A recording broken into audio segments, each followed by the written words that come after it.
All right, let's head into the policy issue update. Just a reminder, many of you have seen these prisms before, but this is our policy prism. And with each bill that we work on, we look to our policy prism to help us decide how to pursue different angles of the policy and work with the stakeholders and legislators involved. The three parts of the policy prism are: first, is the bill respecting the traditional role of local government? Second, does the bill treat every city the same, or does it recognize that each city and town is unique? And third, will the bill result in an unfunded mandate for that city? And of course, we always try and use our pillars when we are working with the various stakeholders. We want respect, we want outcomes, and we want collaboration in those policy processes. This year, as we headed into the spring, while we were trying to balance the many issues that came up with COVID, along with all the traditional issues that come up after session ends, we as staff decided to look at a new process to try and figure out how to prioritize our time and league resources. And so we came up with a mechanism for us to go through the many different items that come up to our league members and then to league staff to try and figure out how best to prioritize our time and to also engage with the various stakeholders that we work with. So we came up with this three-tier process. And the idea behind the tiers is to look at each policy, how staff should engage with it, and how the league membership should engage with it. And then once staff hears of a policy issue, they bring it to the board. We recommend where it should be in one of these three tiers, and then the board either sifts those issues or ratifies our recommendations.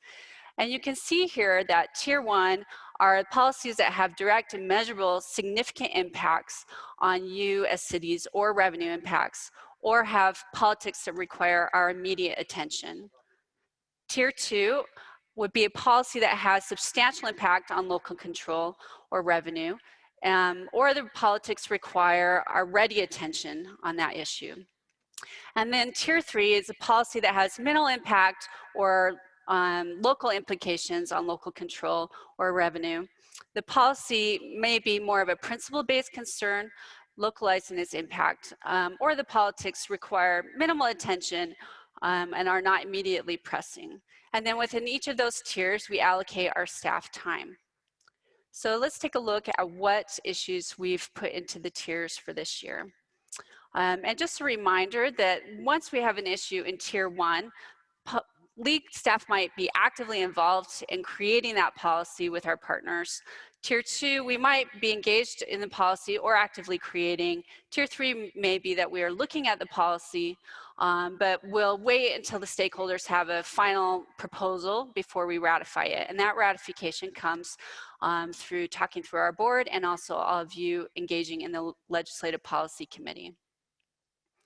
All right, so this year we have plenty to do, and you will only see a couple of these are actual COVID issues. Unfortunately, life did not end and the world did not stop turning for us to take care of COVID.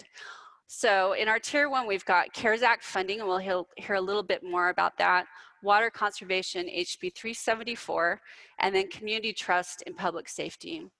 Tier two, we have many issues on the land use task force this year, and I'll go into those a little bit. Metro Townships, EMS, transportation utility fee, and the justice courts. And then you can see the other issues there under tier three that we are also working through this year. So I'm going to hand it off to our policy director, Wayne Bradshaw, to talk about a couple of those issues in tier one.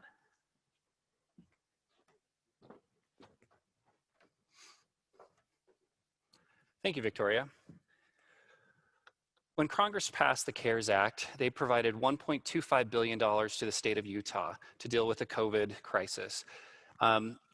Utah County and Salt Lake County received a direct allocation because they had populations over 500,000 residents. The state received $900 million, and $245 million they set aside for cities, towns, and counties across the state outside of Salt Lake and Utah County. For cities and towns in Salt Lake and Utah County, their funding came from the counties directly. Of the 245, it is being distributed in 3 tranches. The first 2 tranches are based on the population of your community. The first tranche and the second tranche are currently available. If you've not applied for either one of those tranches, you can do so by looking on your screen. You can see the link where you can apply for the first tranche, or you need to respond to the survey that GOMB sent to you from Taylor Kaufman. If you've not received that survey, his email is also on the screen. The third tranche could be based on population, but we've always held that back in case we find that there are hotspots or additional needs within Utah and cities and towns that we would change how that allocation goes out. We are encouraging you to apply for the first and second tranche and get those dollars immediately, because if you don't, we're going to assume you don't have additional need in your community as we discuss changes in the third tranche. So again, the action item here is get the money if you need it. The other item that we've been working on is water conservation. As you're all aware, each session legislators bring forth legislation to dictate how we should do water conservation within our communities. After last session, we partnered with Prep 60, the 4 largest conservancy districts, to come up with our own internal process on how to conserve water.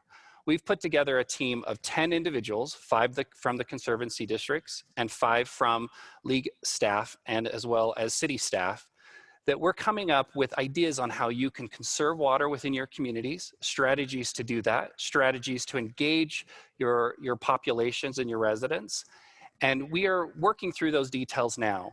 We will have a larger review committee of elected officials that will look over these proposals and determine whether they'll be effective or whether we need to make changes before we push these ideas out to you as cities and towns.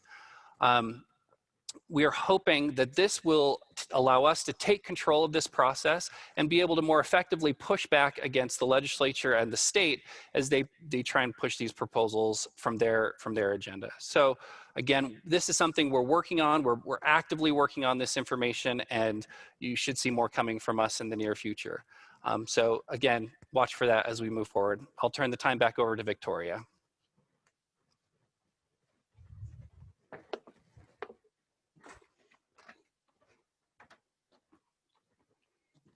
Thanks, Wayne. I'm going to go through a few more of the issues in our Tier 1 and Tier 2s.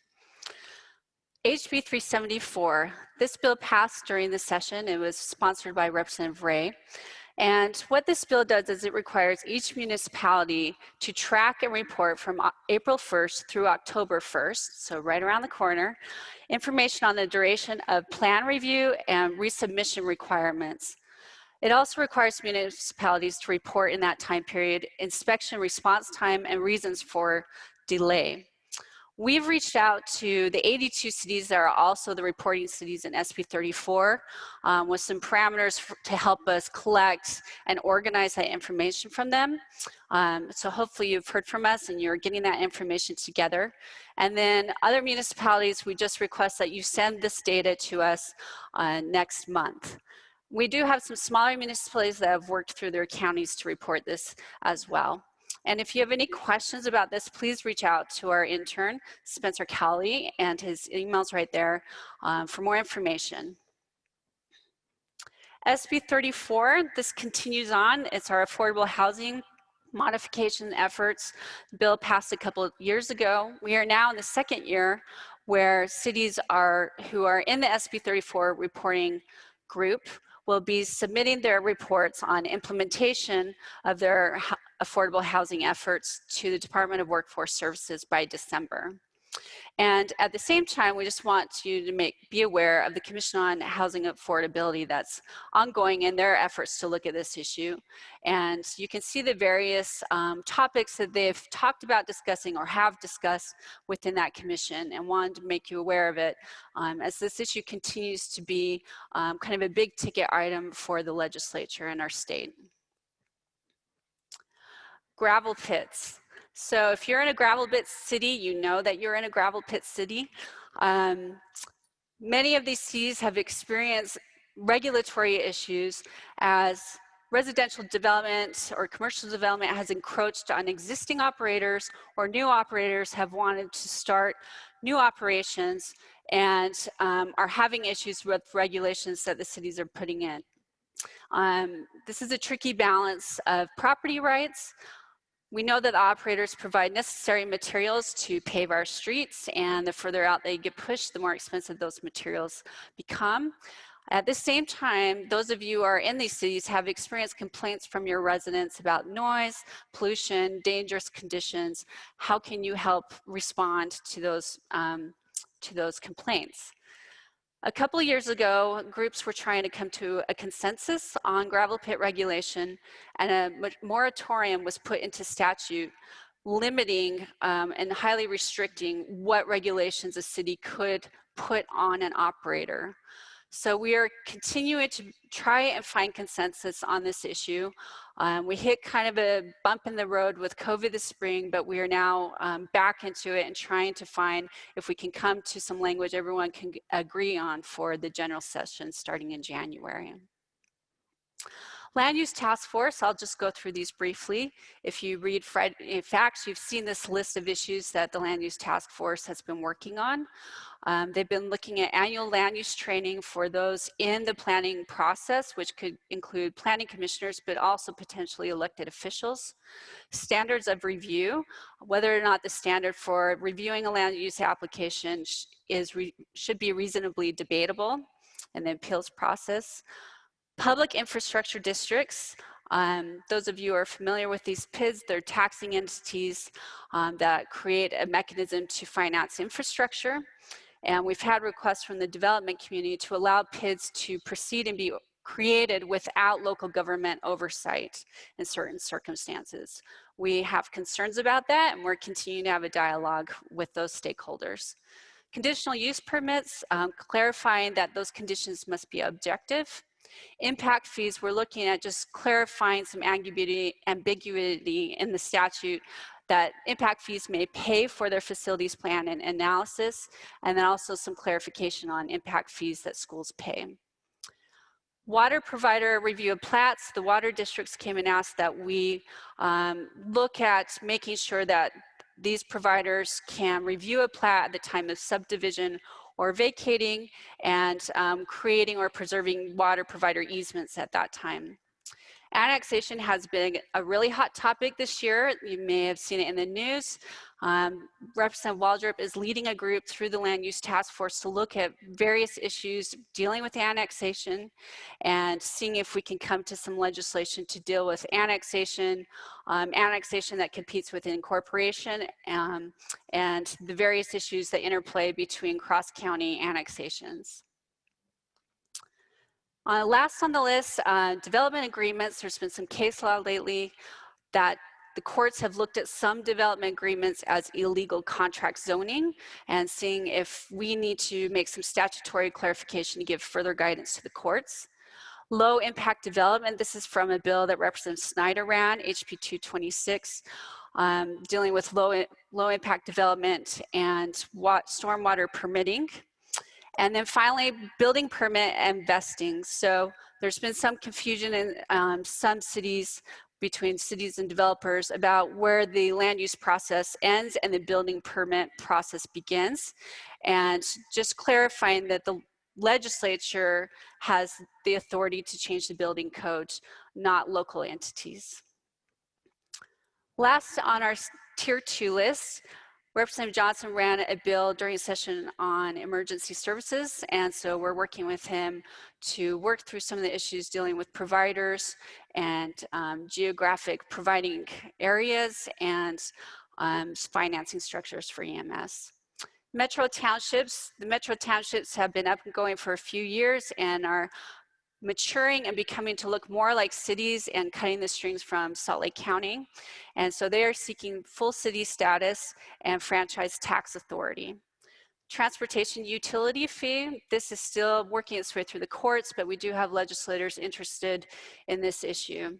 And then finally, the justice courts. The courts are running their own review of the justice courts, and we are keeping an eye on that as well. So here's your homework for the annual session. We need your help. So I've mentioned HB 374. That reporting deadline is coming up next month. And if you would please get that information in, you can contact our intern Spencer, and his email address is there. December 1st for you SB 34 cities is the time to get in your reports to the Department of Workforce Services. And my colleague Meg Ryan would be happy to help you if you have any questions. And then as Wayne mentioned, if you're a city outside of Salt Lake or Utah County and have not accessed the first or second tranche payments through the CARES Act, please act now. And if you have questions about that, contact Wayne.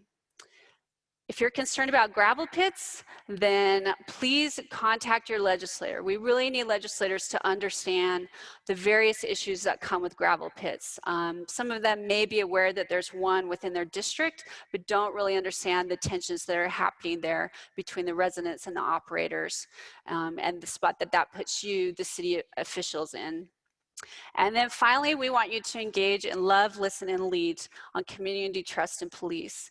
And with that, I'm going to hand it over to League Executive Director Cameron Deal.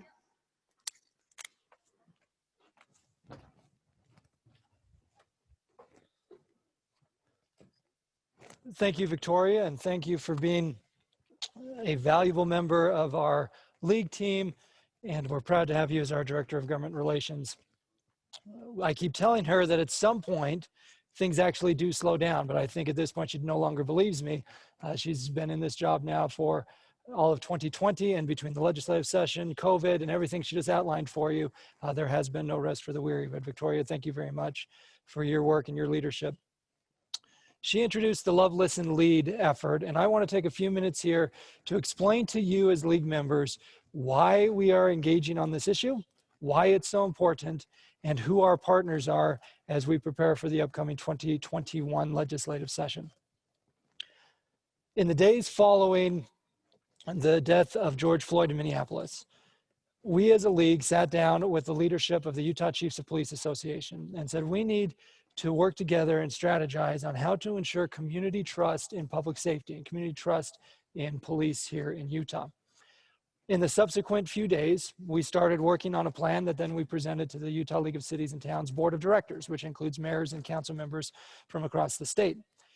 The league officers, in conjunction with Chief Tom Ross, who I'll introduce in a moment, who's the president of the Utah Chiefs of Police Association and the police chief of Bountiful City, wrote an op-ed to the Deseret News that said, as local leaders, we will work to improve community trust in law enforcement, and laid out our approach within this Love, Listen, Lead initiative. You can see on the screen, we've linked to the headline, and you can find that op-ed on the Deseret News' website. We also recognized that we needed to outline some key principles for our engagement. So the league board adopted the following principles: accountability, autonomy, being data-driven, equity, respect, and that respect goes for members of the community as well as for our officers. Safety, likewise, for both members of the community and for our officers. Training, transparency, and of course, trust. We want to make sure we're supporting our officers who put their lives on the line for us every day, and also recognize that there are areas where we can improve. At the end of the day, public safety is about ensuring that residents feel safe and respected. As a result, we put together a task force that includes mayors, council members, city attorneys, city administrators, and police chiefs from across the state, from small towns to big cities, to make sure we had the input of a diversity of communities and diversity of voices so that we could work on this conversation. We also started the listen phase. Again, love, listen, lead. Everything is based in a foundation of love. That's why you serve as mayors and council members, and that's why you work in cities, is because you love your communities. So we start with that basis, and then we knew we needed to listen. We needed to better understand the challenges that those in our community are facing. Through this listen phase, since the beginning of June, we've met with community stakeholders. We've met with BIPOC leaders in the state. Those are those who are Black, Indigenous, or people of color. We've met with police officers. We've met with state policy leaders. We've actually met with federal leaders as well. And we're trying to engage with the general public to understand their perspectives around community trust in law enforcement. And in a moment, I'll introduce a league partner and sponsor that is helping us on that effort to engage with the general public, Y2 Analytics. The Love, Listen, Lead Task Force, as I mentioned, consists of officials from across the state. The two co-chairs are current league president, Spanish Fork Council member Mike Mendenhall, and Chiefs of Police Association president and Bountiful Police Chief Tom Ross. Those two co-chairs are joined by 10 elected officials who you can see on the screen geographically. They range from North Logan to St. George, from Salt Lake City to American Fork, and a variety of other communities. In addition, the Loveless and Lead Task Force includes police chiefs, again, from cities big and small. So a smaller city like Woods Cross, a big city like West Jordan. On the attorney side, same thing. We have some of the best managers. We have several city managers, again, from a variety of city sizes, that all bring their perspectives so that we can work to ensure community trust in police. The task force itself, over the last 3 months, they've met with a variety of groups and stakeholders. We had a phenomenal conversation, for example, with legislators who have opened bill files and have been leaders on this issue, ranging from Senator Luz Escamilla to Representative Sandra Hollins. We had a joint meeting between the League Board of Directors and the Loveless and Lead Task Force with the Commissioner of Public Safety, Jess Anderson, as well as his top deputy. This coming week, the Loveless and Lead Task Force will meet with representatives from the Fraternal Order of the Police and the Utah Peace Officers Association. On top of that, the League and the Chiefs of Police have met with other stakeholder groups, and we're bringing all of their feedback and ideas back to the task force for consideration, and then ultimately to the full membership of both the League and the Chiefs of Police Association. We've been trying to align our efforts with a global effort that the Department of Public Safety is hosting, where they're bringing together stakeholders to talk about ideas, and we're bringing those ideas back to our task force for feedback. There is a sense of urgency here. You heard from Victoria about all the bills that were coming down the pike in the 2021 session. We already know that there will be dozens of bill files, some of which are already open, and other ideas that are coming both at the state level, at the legislature, as well as at the federal level at Congress. Therefore, it's important for all of us in cities and towns across the state to be proactive and have this conversation. You need to make sure legislators understand what your city is already doing to ensure community trust in police. You need to have conversations with your police departments. You need to have conversations with your community. And then we all need to coordinate together as we prepare for the upcoming legislative session. You as mayors and council members are really in a unique spot on this conversation because the majority of peace officers in this state work for you. Likewise, when residents are frustrated about public safety, they look to you. But more importantly, when residents need public safety, they look to you. So again, you are in a very vital spot here as we have this overall conversation. With that, I want to turn the time over to my colleague and good friend, Bountiful Police Chief Tom Ross, to give you the perspective from the Utah Chiefs of Police Association and why this is such a vital issue for him. You should know that Chief Tom Ross has been involved in these policy discussions for several years now. He was a previous president of the Chiefs of Police Association, and his time ran out. He was ready to slow down a little bit. And thankfully for the entire state and for every local government, he was willing to step back in as president of the Police Chiefs Association in June at a really important time in this state's history. So Chief Ross, thank you very much for both your service and your leadership, and most importantly, thank you for your friendship. I'll turn the time over to you.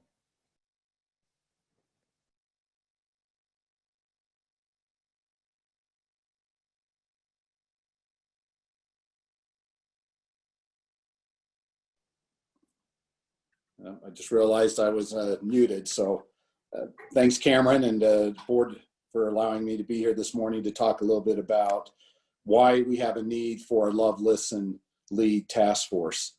If you think back to the tragic death of George Floyd, which occurred the end of May, going into June and July, at that time I was stepping back in as the president. I was getting hit with a lot of requests for meetings. And I was also trying to keep up on what was happening locally and nationally as far as police reform. And it became very clear to me and many others that there was really no clear group of who people should be meeting with, whether it's legislators talking about police reform or community members, interest groups. Everybody was trying to reach out to some organization or group to be able to maybe take a lead in this area. And as you look back over the years, whenever the League of Cities and Towns and the Chiefs of Police Association has collaborated and worked together, we've had great success in being able to maybe educate, control some of the narratives, and also provide insight and data to be able to make informed policy decisions. And those have played a significant role, especially at the legislature, moving through each year and through sessions. So in talking with Cameron and others, this became a very obvious collaboration. Whether you're a chief managing a police department, or an elected official or city manager who has jurisdiction over police departments, we are all in this together. And how we go about doing this is going to be critical. If we do things right and in our collaborative and in our outreach, we have a great opportunity to improve relationships in our communities and hopefully be able to make positive change to law enforcement that we can all feel good about at the end of the day. If we don't do this carefully and right, we run the risk of losing our officers and not having people there to respond on calls when they come in. One thing I did learn from Cameron over those many years of being the president in the past is that we want to control the narrative. And I think that's exactly what this Love, Listen, Lead task force will be able to do. Of course, in order to do that, you need to understand what the ask is and what are the solutions that are being proposed by different groups throughout our state and beyond. And the biggest part of what we've been doing so far in our process is really listening. And I think we've been able to establish ourselves as that group that you want to meet with in order to share your ideas and hopefully have a place at the table to be able to discuss police reform and police relationships as we go forward. And I think that's been very positive. Not only has it been positive in our own task force group, but we've also been invited, as was mentioned by Cameron, to participate with the Department of Public Safety in the state in their police reform discussions, as well as many others. And of course, on the local side, we are engaged with and will continue meeting with the Sheriff's Association, other law enforcement groups, whether it's UPOA, FOP, and of course our state partners as we work through this. Another reason for needing to form this group is that there are a lot of conversations going on both nationally and locally. And as I watch what's happening and as I try to glean as much information, especially nationally, it's very difficult because all we know for sure is what we see and hear in the news. And we've learned a long time ago that may not be accurate. I think some of the court cases that are moving forward now, as controversial as they may be, some of the facts are coming out as to what actually happened. And oftentimes that's different than what the media is portraying. But I know for us in our association, it's very difficult to try to address national problems when we're really focused on what do we need to do here in Utah. I've always believed, and I want to continue believing, that Utah leads out in many ways in police, how police interact with our communities, how we conduct policing in our state. Some of the changes that have occurred over the years have been very positive in trying to keep us in the forefront. And as I say constantly in meetings, it's not like we just started a few months ago trying to work through these issues. We've been evolving for years and for decades. And I think that will always be the state of law enforcement. And that's important that we recognize that we need to continue to evolve and change and do what is in the best interest of our communities. So we needed to know what the local ask is. You know, one of the benefits of listening is that we've been able to meet with multiple interest groups, multiple legislators of color, and in groups of people of color, and trying to find out what is the ask what is the proposed solution, and how will that improve policing as we move forward. And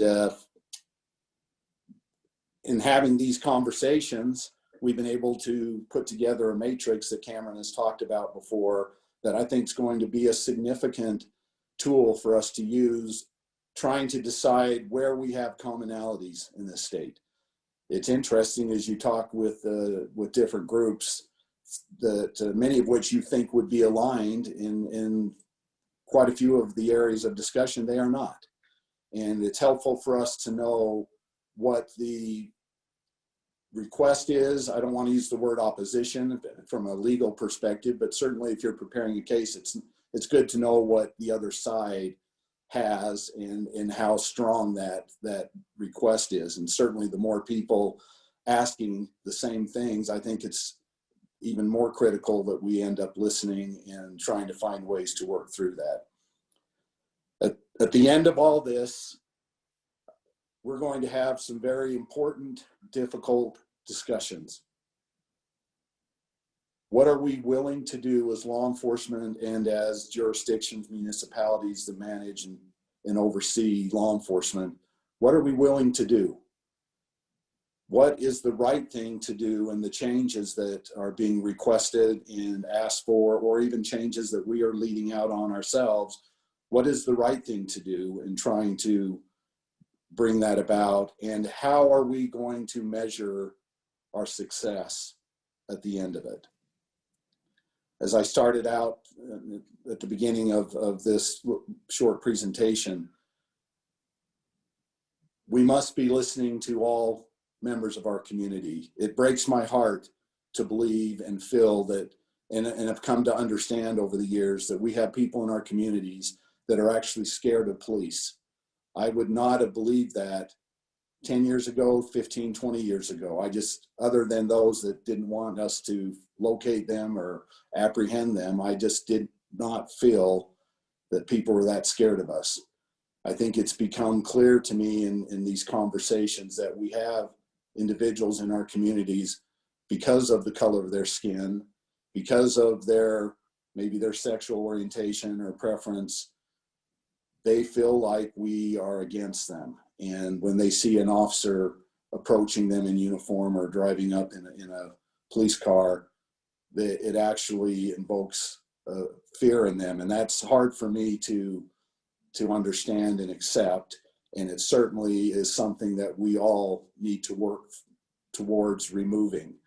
So trying to balance what is the best actions for us to take and the best direction for us to go, and at the same time support our law enforcement officers, so when they are out there on the street, when they are responding on 911 calls, we actually have somebody there.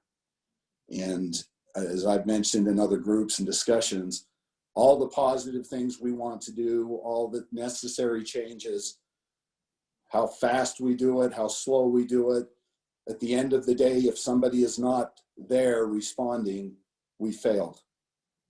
So we must do this in a very calculated, strategic, calculating or collaborative way, in hopes that at the end we are in a better position and we are meeting the expectations and needs of all those that we serve. So I hope that helps a little bit with at least my opinion and my feelings about this task force. It has been a wonderful opportunity for not only me personally. I've always appreciated the friendships I have with league members and staff, and I've learned a lot from what you do, and that's helped us in our Chiefs Association, but also from our Chiefs side. We have some very talented, dedicated, committed chiefs that are trying every day to do the right thing, and officers that are out there with the best intentions. And throughout this narrative, throughout these discussions, we cannot lose sight of what they are risking and what they are putting on the line in order to keep our community safe. So I appreciate their willingness to help out, to step up and be part of the conversation, and in many ways lead out the changes that are going to need to occur. So thank you for the opportunity to be here, and I look forward to continuing our collaboration together. Thank you, Chief Ross, and thank you for your dedication to your profession, and more importantly, thank you for your dedication to our communities. I hope you caught the key questions that Chief Ross was asking, because those are the questions that we've been asking in all of our listening sessions. What are the problems that we're trying to solve? Help us understand those problems, so then as we talk about potential solutions, those solutions are tailored to the problems that we're trying to address. Personally, I was very inspired yesterday at this conference when I sat in on a couple of workshops and roundtables with police chiefs.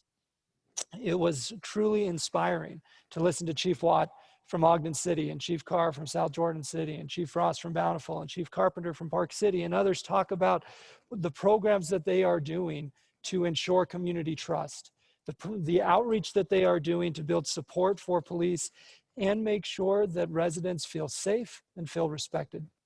So I applaud you for the work that you're doing, Chief Ross. I applaud the Chiefs of Police Association for their willingness to listen to the community and, again, try to understand the problems that people have and then look for collaborative solutions. Chief Ross mentioned that the Department of Public Safety has been convening this, what we call the Big Tent Group, with lots of different stakeholders, and Chief Ross and I attend those meetings on behalf of cities. Over the course of the last few months, the Department of Public Safety has met with multiple stakeholder groups, as have we, and they've identified a variety of topics for consideration. Now, one thing I want to point out is that there have been no decisions made. We are just now starting to pivot from the listen phase to the deliberation and the lead phase. But I wanted to just give you a sense of the types of topics that community leaders are putting out there for discussion. I'll walk through these, and then Chief Ross mentioned that we've been working on a matrix that we'll be releasing soon. That matrix already has 88 different policy issues that have come up over the last 3 months. Let that sit in for a second. 88 different ideas in a variety of topics to try to ensure community trust in police. So the general topics from the Department of Public Safety's outreach include banning chokeholds and knee holds, body cameras on all officers. Chief Ross and I actually worked on Utah's first body camera bill several years ago. Citizen review boards in municipalities, data-driven justice and equity, de-escalation training and tactics, the term of defund the police and what that means, additional diversity training, eliminating racial profiling, emotional and mental support for peace officers, implicit bias training, limitations on police unions, more exposure and outreach from the public safety professionals to underrepresented communities, a general statement of police culture, qualified immunity, the school resource officer program, the school to prison pipeline, as it's referred to, the use of force continuum, as well as internal standards of law enforcement agencies around the state. So those are the high-level categories that we've collectively heard from different stakeholders. Now we're taking those categories and saying, okay, so what are your specific ideas within these categories? And let's talk about the merits or concerns that exist with each of those ideas. A critical component, though, of all of this, of this whole effort and this listen phase is understanding what the general public thinks about community trust in police. So we as staff have been doing the outreach to community stakeholders, but we turn to trusted professionals to do the outreach to the general public. For that, I'm pleased to introduce Kyrene Gibb, who is a partner at Y2 Analytics and the Vice President for Public Policy at Y2 Analytics. They are a proud sponsor of the League of Cities and Towns and our strategic partner whenever we have questions about what is on the minds of the general public. So Kyrene, the time is yours. Thank you, Cameron. And thank you to Chief Ross as well for teeing up this conversation. I think the Love, Listen, Lead initiative is something that we are very proud to be partners of, working with the Utah League of Cities and Towns and the Chiefs of Police Association and the various other stakeholders that are involved in these efforts. So as Cam mentioned, our role in this process is to start gathering public opinion on the issues of community trust and police reform where that may be deemed necessary. We found so far in our research that Utah communities want to have a voice in this space. So again, I applaud all of you for being willing to listen to the general public and looking for that input. So right now we are in the middle of our qualitative research phase, which means that we're going through a series of focus groups and listening in depth to conversations with community members throughout the state who are from racially and ethnically diverse backgrounds and have different experiences geographically and different lived experiences with law enforcement. So that's one part of this ongoing process. We also had an opportunity to meet with members of Utah's Multicultural Alliance and the Martin Luther King Jr. Commission. We've received some valuable input from parties in both of these groups in terms of what racial equity looks like as it relates to public safety and law enforcement. We have also begun the process of setting up a focus group of law enforcement officers throughout the state of Utah, because we recognize that this is an issue where examining all sides is going to be critical in order for us to make policy headway and lasting, meaningful changes that are helpful for our communities and are supportive for our law enforcement officers. We've also conducted a literature review for some of the research that has been done in this space, because we recognize that we're not pioneers here. There's groundwork that has been laid, and we want to acknowledge those who have come before us and examined public opinion and institutional inequities or problems as they may represent themselves and as they're perceived by scholars in the field of justice and equity and law enforcement. Ultimately, our goal is to understand how Utah communities view law enforcement, what their idea of an equitable relationship with law enforcement looks like, and what we can do as decision makers to help facilitate trust in law enforcement, to ensure that our officers are supported and that they feel safe in their line of work, and that our community members feel safe and are treated equitably and have that trust and respect for the law enforcement officers that represent all of our cities. So the next steps of our process after we've conducted that focus group among law enforcement officers throughout the state is to move to designing a quantitative survey. This is my bread and butter. This is where I think I spend most of my day. And I've worked with many of you on surveys in your municipalities. We're working now on a survey that examines a very sensitive topic. And so this is going to be a very nuanced, very careful survey questionnaire. And we're working with our Love, Listen, Lead stakeholders to ensure that we're covering topics that will be helpful in informing actions and decisions that can be made moving forward. We don't take this responsibility lightly, and we are so proud to be trusted in these efforts. As we're moving forward and designing that survey questionnaire and examining public opinion throughout the state, we're going to be working with two audiences. Our primary audience is going to be Utah voters throughout the state, because we understand that when we're going to the state legislature with data, that's the audience that they listen to the most readily. That's the audience that holds them accountable, and that's the audience that holds you accountable in your cities. We also recognize that there is some disparity in Utah's communities of color and voter registration. In order to make sure that we're capturing the opinions of those communities of color, we're going to need supplemental sampling. Just registered voters isn't going to be enough to give us a varied perspective on these issues.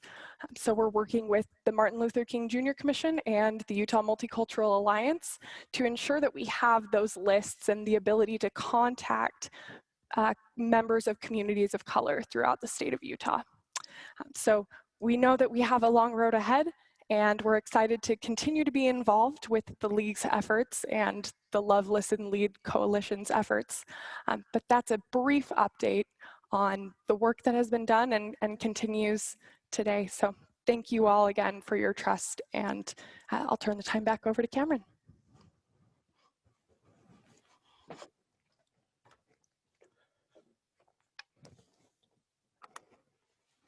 Thank you very much, Kyrene, for the work you're doing on Love, Listen, Lead, but also for the work you've been doing for cities around the state. Because when we talk about trust in communities, that's not just about public safety. It's really about the trust and confidence that residents have in you as you lead your communities. Timing-wise, Kyrene mentioned that we've already had a handful of focus groups, and we have the final one in the upcoming days. Then the steering committee will work on this survey, and the survey will go out in October.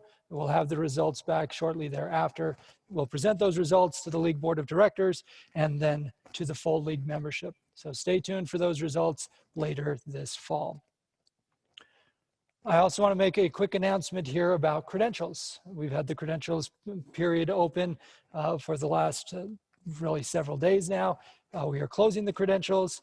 The credentials committee will be taking that information, sharing it with Mayor Don Ramsey, who will present the report of the credentials committee, as well as the 2020-2021 Board of Directors to you for your ratification vote in just a few minutes.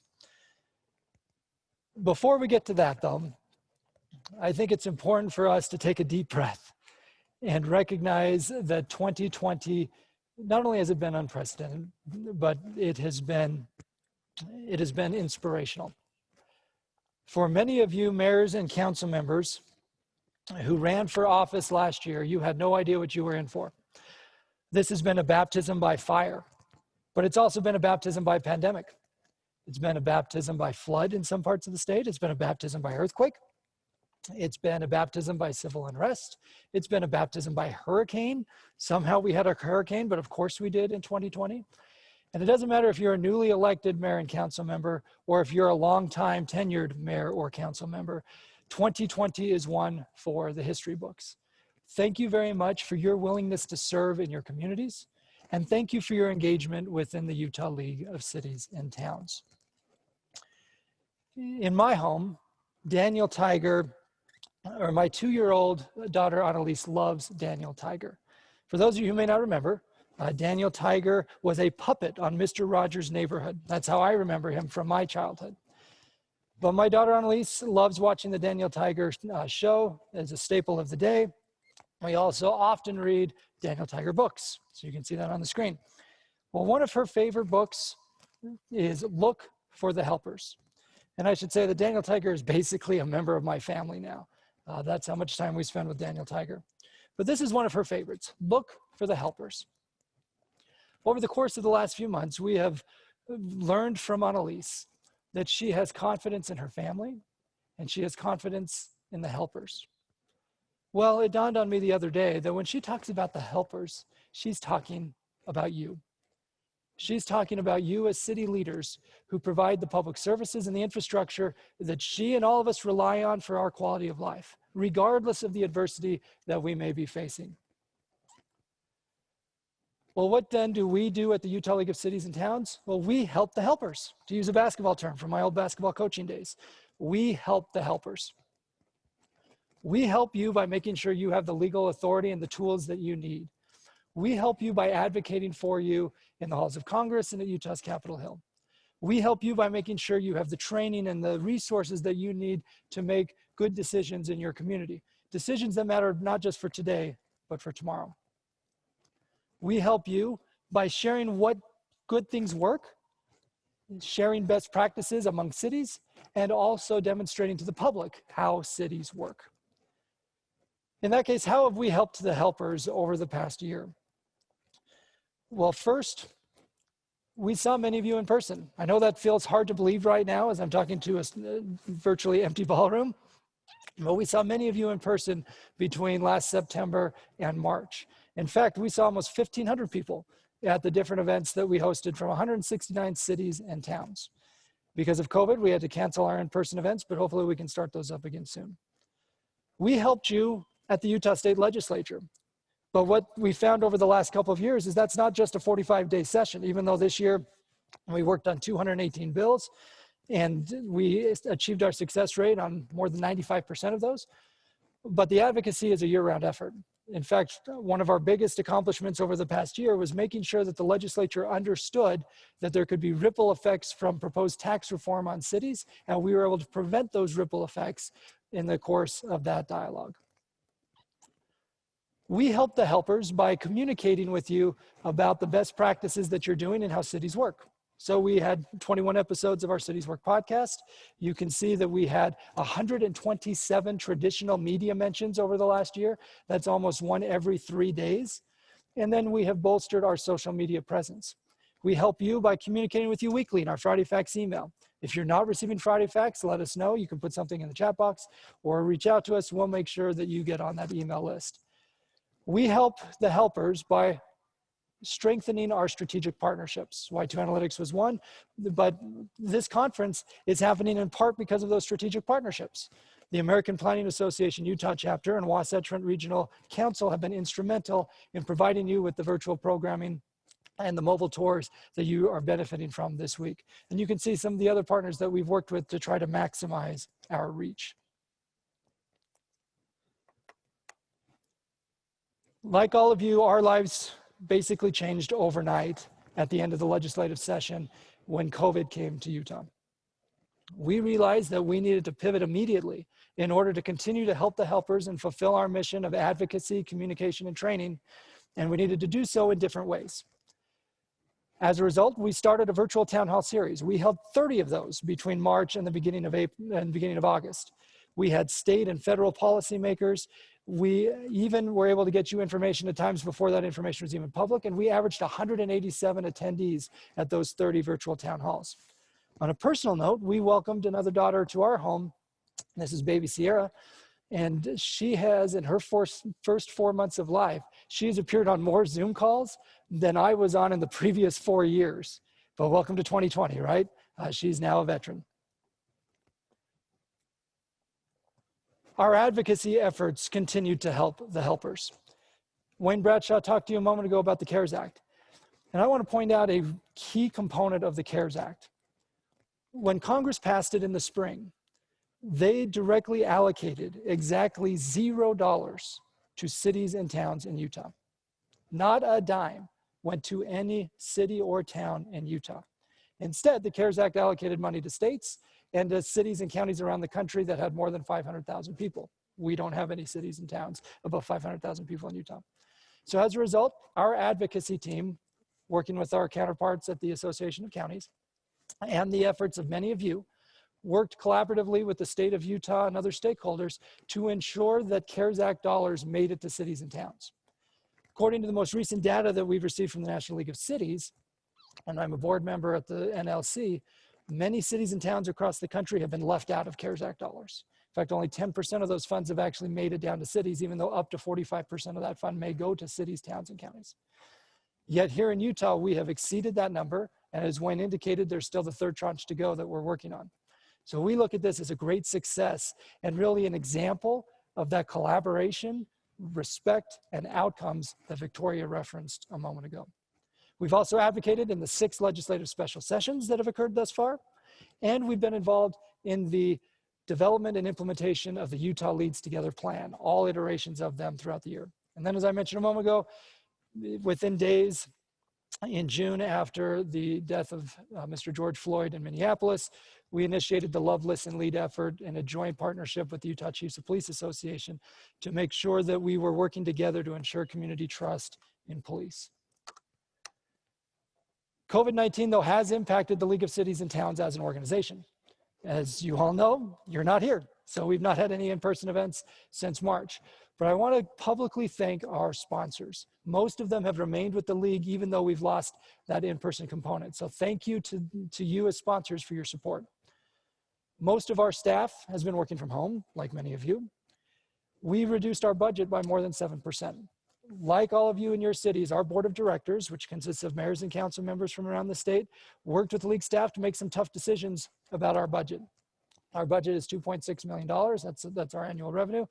The board decided to freeze membership dues for this upcoming year, and we had a general salary freeze within staff. But we've been working hard to retain every city and town as a member because ultimately we're stronger together. I also think it's important here, though, to recognize that our staff has really gone above and beyond the call of duty over the last few months to make sure that we deliver our objectives and our mission to you despite the challenging circumstances. So I want to thank by name Victoria Ashby and Wayne Bradshaw, Carson Eilers, John Park, and Roger Tu, who handle our legislative advocacy work and the expansive portfolio that we have there. I want to thank Nick Jarvis, Katie Harley, Susan Wood, Abby Volek, Meg Ryan, and John Oliver, who are our home team and handle our training and communications efforts.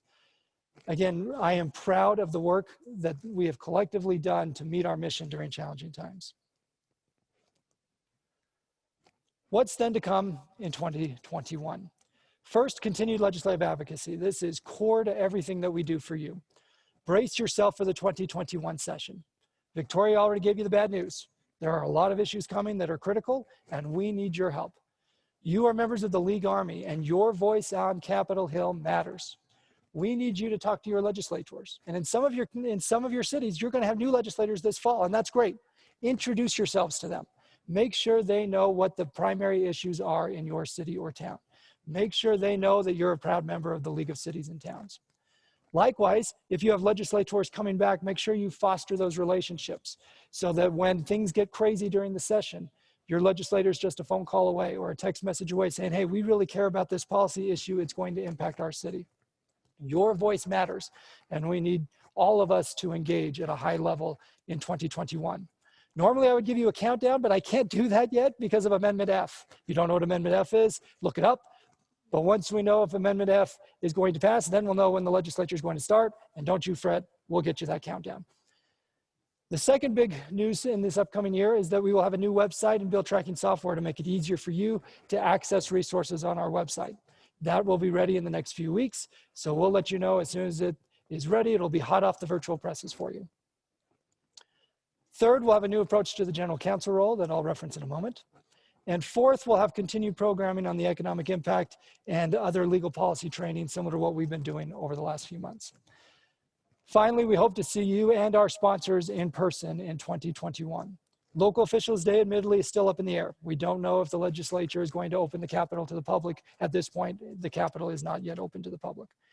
But we are already working to have a mid-year conference in person in St. George, April 21st through the 23rd, and then to join together with you here at the Salt Palace in September.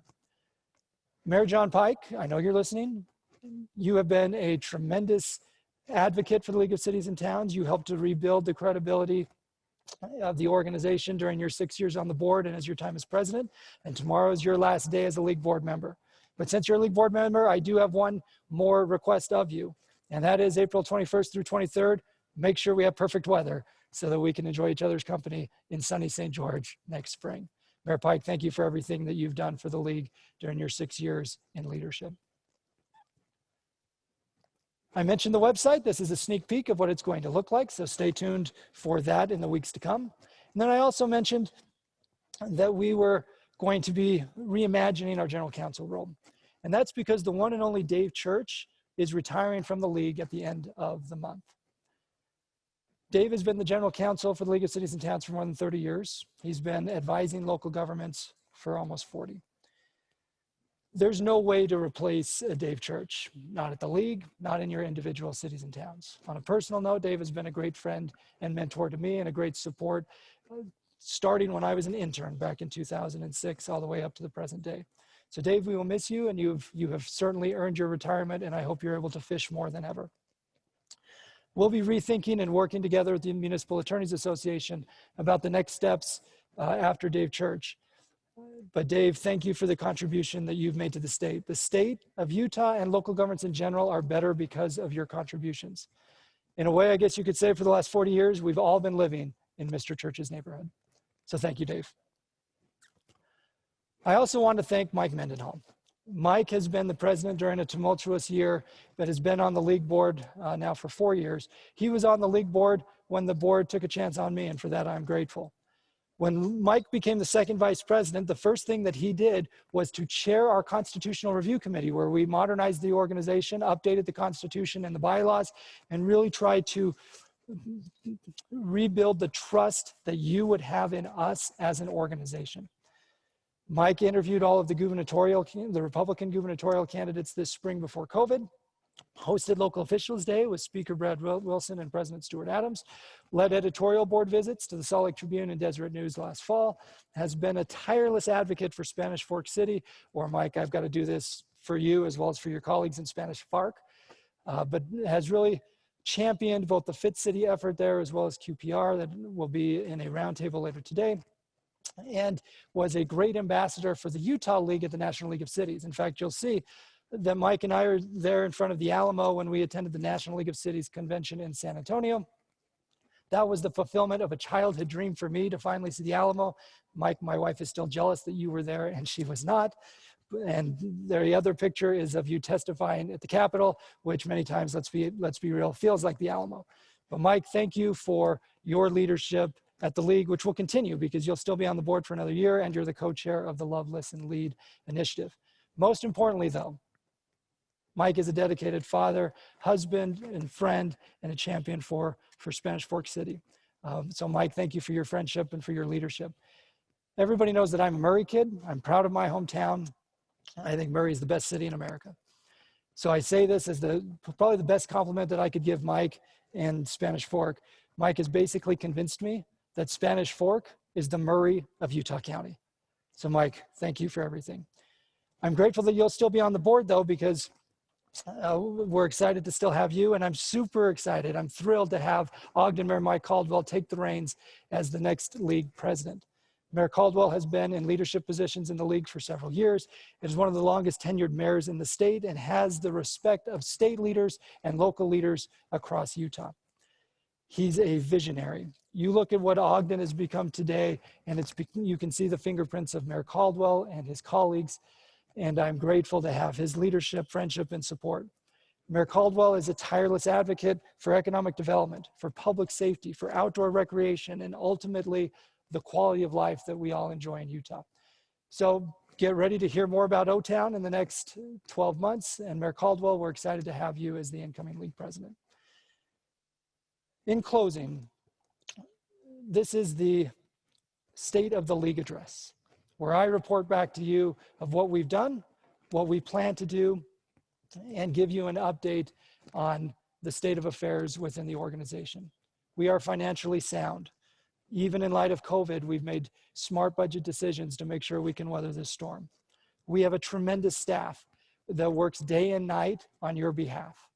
We have a phenomenal officer corps and board of directors that is always thinking about how do we advance the needs of cities? How do we promote respect, collaboration, and outcomes at the Capitol and ensure we're meeting our mission of advocacy, training, and communications?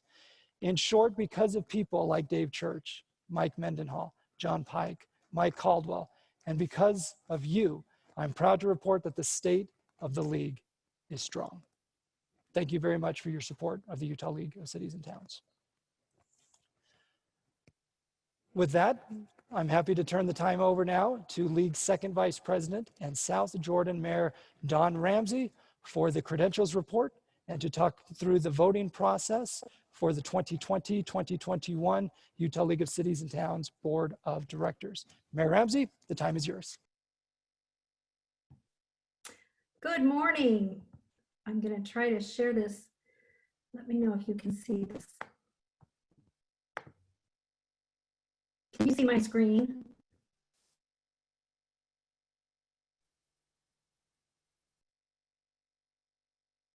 Okay. All right. Well, thank you. I appreciate the opportunity to be here with all of you this morning. My name is Don Ramsey, and I serve as mayor of the city of South Jordan and have the privilege of serving as second vice president of the Utah League of Cities and Towns. I'm here this morning to conduct the election of our 2020-2021 officers for the board of directors for the league. It's a unique way to do it. We've never done it through Zoom, but all of you have gotten very good, I imagine, at adapting and using electronic methods for something like this. Let me just give a little bit of an explanation about how we're going to do this.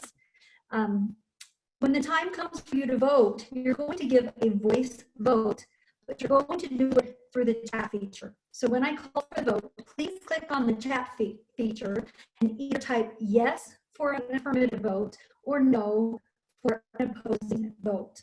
We need you to make sure that your full name is on there. We need your first and last name identified so we know for sure who you are. Our credentialing closed about a half an hour ago, but as you can, what is on the wrong slide? The credentialing has been accomplished through online form that's found in the app. All participants who indicated on the form that they will vote will receive equal share of their municipality's total votes. Voting will be conducted, as I said, in the Zoom chat box. So please make sure that you jump into the chat and either type yes for affirmative or no to cast a vote in the negative when the time comes. Let me think very quickly, if I can, 3 outgoing members of the board: Matt Durham of Holiday, Mayor Talbot of Farmington, and Mayor Pike of St. George. We appreciate your service. We appreciate how well you represent your area, both your community and the area around you. In our bylaws, it is set up so that officers and board members come from all across the state. We want to make sure as the league that we have fair, adequate, and equal appropriate representation for all communities around the state, regardless of geographic location, regardless of size. It's very important that that be the case. And that is what you will find when you see the officers and the members being presented to you today, is that thing that's written specifically to make sure that that happens. So everyone has adequate representation. All right, without further ado, I present to you, well, actually, I'm going to give you a little bit more background. Sorry, I'd like to know how this happens. Since we're not meeting in person right now, we had to go about this. Many of you know that often the nominating committee will sit and meet for 7 hours, 8 hours, interviewing candidates who have either applied or been nominated as officers of the league or members of the board of directors. And this time that was not possible due to COVID. So we sent an extra form out with a whole bunch of questions and asked people to fill it out and really give us a great deal of information. And we used that to try to make the best decisions possible. We had a lot of applicants, and we're so very grateful to everyone who was willing and is willing to serve as a member of our board of directors. We had far more than we actually had room for. And so my request would be that if this is something you're willing to do, and if this isn't a year when you have the opportunity, please apply again. We appreciate the great leadership in this state and the opportunity to give many people a chance to serve. Last week, the nominating committee went through all of the paperwork, all of the questions. The nominating committee all across the state got together on Zoom. I was able to be there due to a death in my family, and so as chair of the nominating committee, I was very disappointed to have to miss that. But I appreciate very much Mayor Pike for stepping in and helping make sure that that process went smoothly and went quite well. And with that, as chair of the nominating committee, I now present to you for your consideration next year's 2020-2021 Board of Directors. As president, Mayor Mike Caldwell. As first vice president, Salvatore, Mayor John Ramsey. As second vice president, Mill Creek Mayor Jeanette Silvestrini. As immediate past president, Spanish Port Council member Mike Mendenhall. As our UCMA representative, Bountiful City Manager Gary Hill. And as treasurer, North Salt Lake Mayor Lynn Arby. For the 2020-2021 Board of Directors for your consideration, Region 1, Richmond Mayor Jeff Young. Region 2, Ogden Councilmember Marsha White. And also from Region 2, Mayor Caldwell, Gary Hill, and Mayor Arby. Region 3, Salt Lake Mayor Aaron Mendenhall. West Valley Councilmember Don Christensen. Draper Councilmember Tasha Lowry. Harriman Councilmember Clint Smith. Grantsville Councilmember Jewel Allen. Myself, Nancy Saskatchewan, and F. Silvestrini, Mayor of Mill Creek. And I have to move this over because I can't read the whole thing because I have multiple screens open. I'll try to get this right. From Region 4, Vineyard Mayor Julie Fulmer. Hollow Mayor Michelle Kafusi. Park City Mayor Andy Bierman. Hill Council Member Kerry Malkovich. And from Spanish Fork, Mike Mendenhall. With Region 5, Roosevelt Council Member White. Region 6, Mayfield Mayor John Christensen, who also will be a town representative. It's important to us that it's the cities and towns that are represented. Region 7, Senior City Mayor Miley Wilson-Works, St. George's Council Member Michelle Rindle, and Region 8, Moab Mayor Emily Niehaus. I present these for your consideration, and the time has now come. If you would please enter the chat and give your vote. Vote yes in the affirmative, vote no in the negative. We have a total of 276 votes to be cast today. And majority threshold is 139 votes. 2/3 threshold, 184. So please cast your votes. And while that's happening, I see that they're coming in. While that's happening, please allow me to say thank you to each of you for the great work that you do, for the service that you rendered. This has not been an easy year for anyone. Your leadership has helped bring Utah to the forefront of our economic prosperity and our recovery. We have so many good people working hard to do the right thing, to help keep people safe, to help schools be open, to help businesses be open, to keep our economy going, to get people back to work. Thank you to each of you. Your efforts do not go unnoticed. And at a time when so many people are distrusting of so many things, I appreciate knowing that people are trusting their local elected officials here in the state of Utah. You do great work, you represent us well, and it's an honor to serve with you in the Utah League cities and towns. We do the best we can to represent local government and the constituents who elected us. Okay, I'm waiting to see.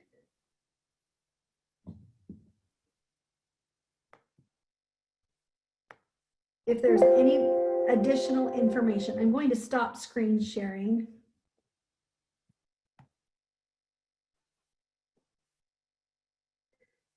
See where we're at.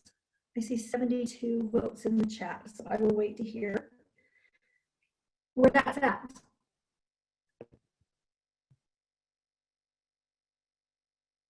Okay. I'm going to call the election complete, and congratulations to everyone whose names appeared on here. The voting is unanimous in the affirmative. So you now have your 2020-2021 Utah League of Cities and Towns officers and board of directors. Congratulations to each of you, and thank you to all of you. It is now my pleasure to introduce you to new president of the Utah League of Cities and Towns, Mayor Mike Caldwell of Ogden. Hi, everybody, and welcome to the virtual fall conference. I used to love coming to these every single year because it was a great chance to see each other, get together, share ideas, share best practices, network, and all of those great things that we have absolutely missed over the last 6 months. It's been an exceptional year. You can't make 2020 up. When we look at plagues and fires and riots and all kinds of other crazy things. It's this time more than any other that I really appreciate the leadership of the league and what they have done for all of us as communities. 249 different cities in the state. As we look at things like the CARES Act, and some cities are bigger and some are smaller than others. Some have the resources to figure that out. Most don't. And so the league has provided an invaluable tool as we've navigated through what has been one of the most memorable, anxiety-ridden, uncertain years that any of us have ever experienced. And so I'm really grateful for the leadership that we've had on the league. I want to thank personally President Mendenhall.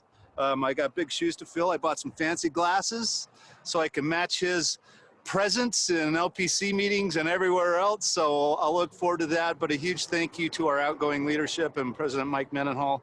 John Pike has also been a stalwart through the league. He has by far the farthest commute for all of us, so he makes the most commitment to get to those meetings and participate and be involved.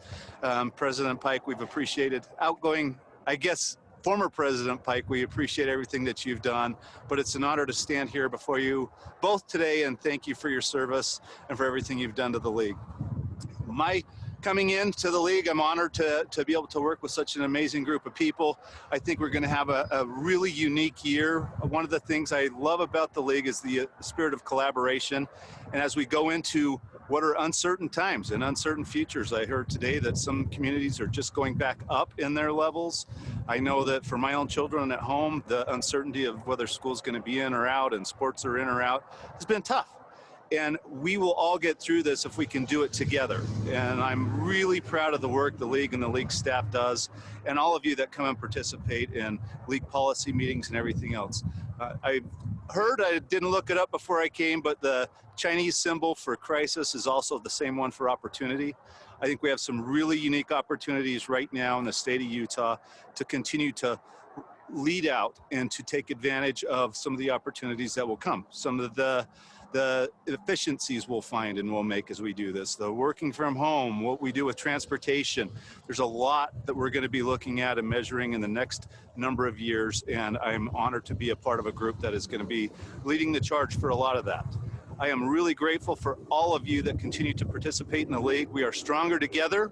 It's critical we stay together as we go through this. We couldn't have more diverse communities along the Wasatch Front and in the 249 cities we have in the league right now. And so it's really pivotal at this point in time that we find ways to come together, we find common ground, we advocate for that, and we take care of the residents that have elected us to these positions. I'm honored to be here. I look forward to working with you all in the new year as we identify what we can and potentially can't do moving forward. But I think this is the time that we come together, work together, figure these things out, and take care of people. The amount of anxiety and uncertainty that is out there is alarming for everyone. This is the time we come together to identify that and to work through it. I want to thank again the league staff. When these things hit, they did double duty, double shifts to figure out where we're going, what this means, to give cities the tools to navigate and to work through this. They've done a phenomenal job. I'm honored to be a part of this organization. Again, I want to thank our outgoing president, Mike Mendenhall. You've done a great job. You're a great friend and a good mentor. And I look forward to working with you all in the new year. So thank you all very much. Enjoy the conference. You get out of it what you put into it. And so I encourage everybody to get as involved as they can. And again, thank you for your attendance. Thank you for your participation in the league. And let's get through this together.